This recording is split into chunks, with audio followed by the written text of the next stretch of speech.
Eu estava saindo para o treino quando vi ela. Encostada no muro da minha casa, com a cabeça baixa, os ombros tremendo. O sol de São Paulo batia forte naquela manhã de terça-feira, mas ela parecia estar num lugar gelado, distante, onde a luz não chegava. Seus cabelos grisalhos estavam embaraçados, a roupa surrada cheirava a dias nas ruas, e nos pés descalços havia feridas que sangravam devagar sobre o concreto quente. Eu podia ter entrado no carro. Podia ter fingido que não vi.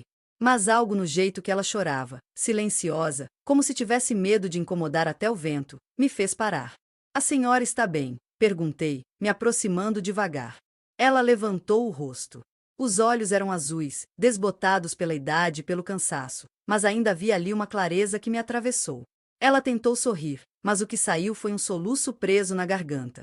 Desculpa incomodar, Moko. Eu só queria um lugar para sentar. Minhas pernas não aguentam mais. Naquele momento, eu não era Richarlison, o jogador da seleção. Eu era o menino de Nova Venécia, no Espírito Santo, que via minha mãe voltar da fábrica com as mãos inchadas de tanto costurar.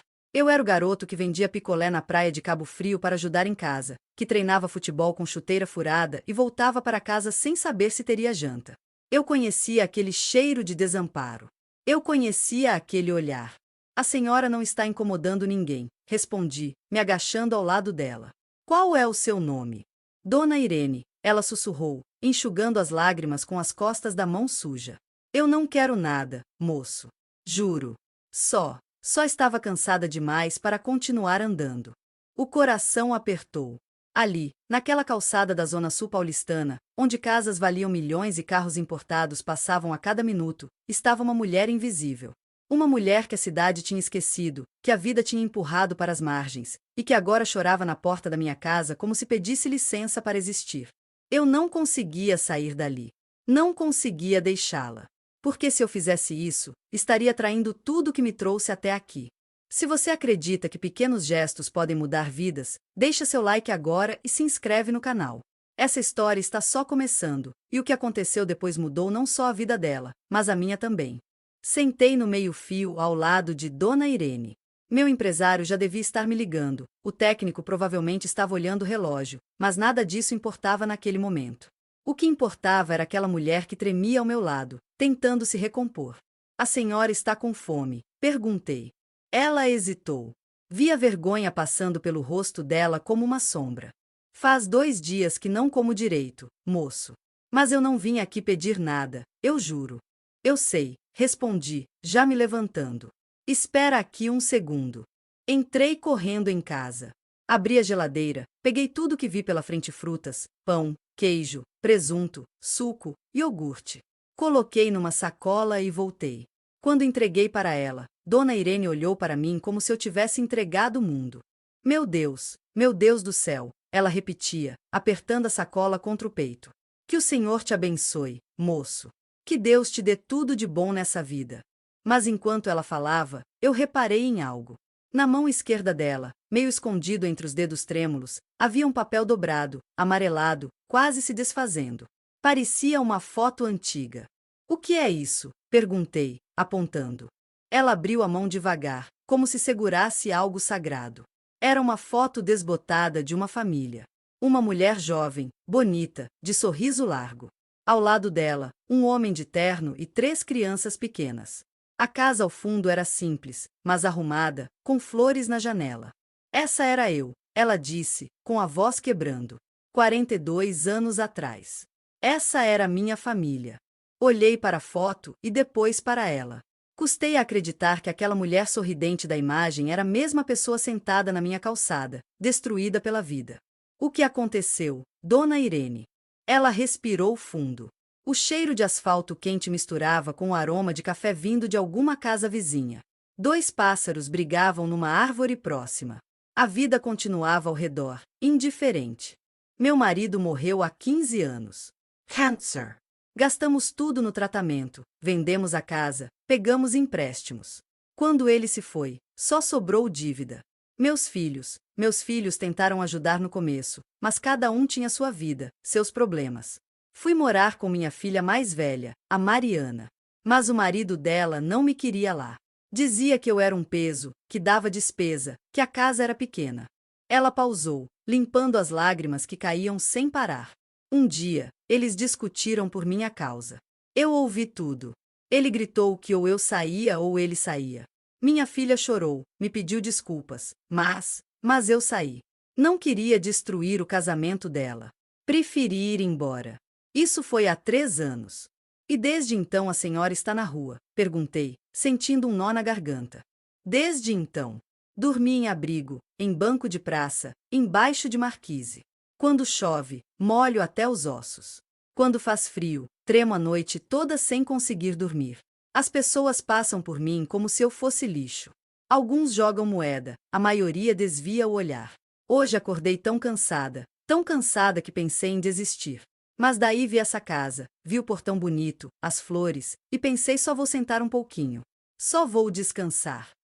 E aí você apareceu. Meu peito doía. Doía de verdade. Porque eu sabia que podia ter sido minha mãe. Podia ter sido minha avó. Podia ter sido qualquer pessoa que eu amava, esquecida pelo mundo, invisível, morrendo aos poucos numa calçada enquanto a vida passava. A senhora não vai voltar para a rua, falei, com a voz firme. Não hoje, não nunca mais. Ela me olhou sem entender. Como assim, moço? A senhora vai ficar aqui. Vou te levar num hotel agora, um lugar limpo, com cama, comida, banho quente. E enquanto isso, vou descobrir como te ajudar de verdade.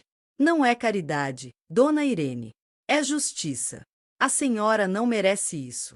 Ninguém merece. Ela começou a chorar de novo, mas dessa vez era diferente. Não era desespero. Era alívio. Era esperança. Eu não tenho como pagar, moço. Não precisa pagar nada. Só precisa aceitar.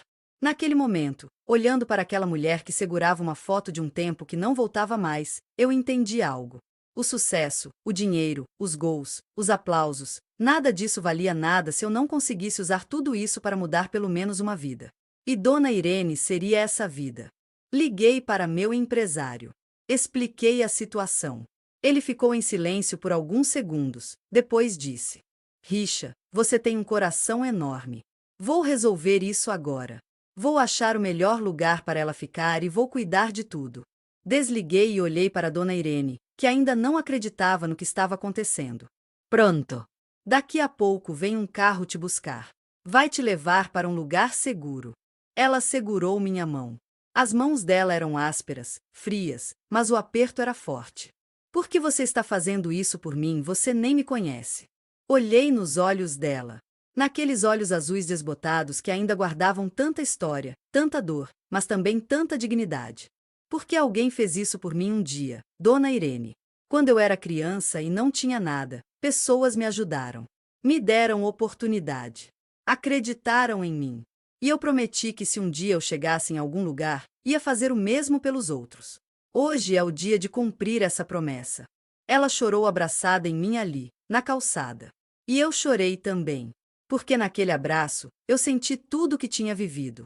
Cada dificuldade, cada noite que dormi com fome, cada vez que vi minha mãe chorando escondida porque não tinha dinheiro para o aluguel.